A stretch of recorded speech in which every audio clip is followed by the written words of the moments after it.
Dr. Amanwa, Director Health Services, henne ka kharoi tarik unai lor ula pentip baka jela meglia tang henne ka sengi ka don chispa san phuingut ki boyo COVID-19 ha ka jela bat na kini chispa san phuingut khandai phunyongut ki de na is khasils ha ka ba sap khandai ngut ki de ki high risk contact iwe ide badon jingpang ka bayasrim ya ka jingpang bayong khli ne ka influenza like illness armut ki health workers sap phuingut ki armed force paramilitary force samut ki sari case Arpnyongut na East Gentle Hills District kidai na ka Lumshnong Random Sampling Star Cement Factory Kanyongut na West Garo Hills ki Kynthup ya nyongut ki Armed Force Paramilitary Force sangut ki High Risk Contact arngut ki Random Sampling na Pulbari arngut ki Bawan Phai na Barjala but iwe i Random Sampling na Tikrikilam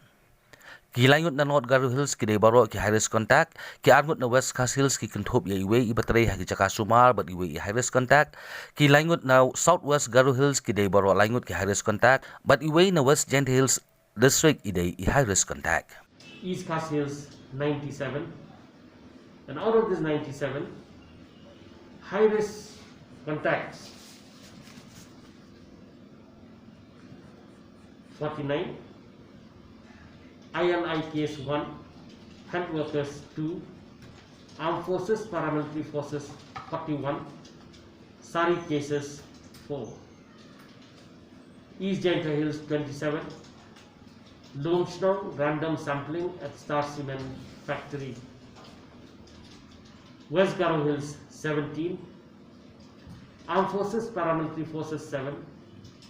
high risk contacts 5, Fulbari cluster 2,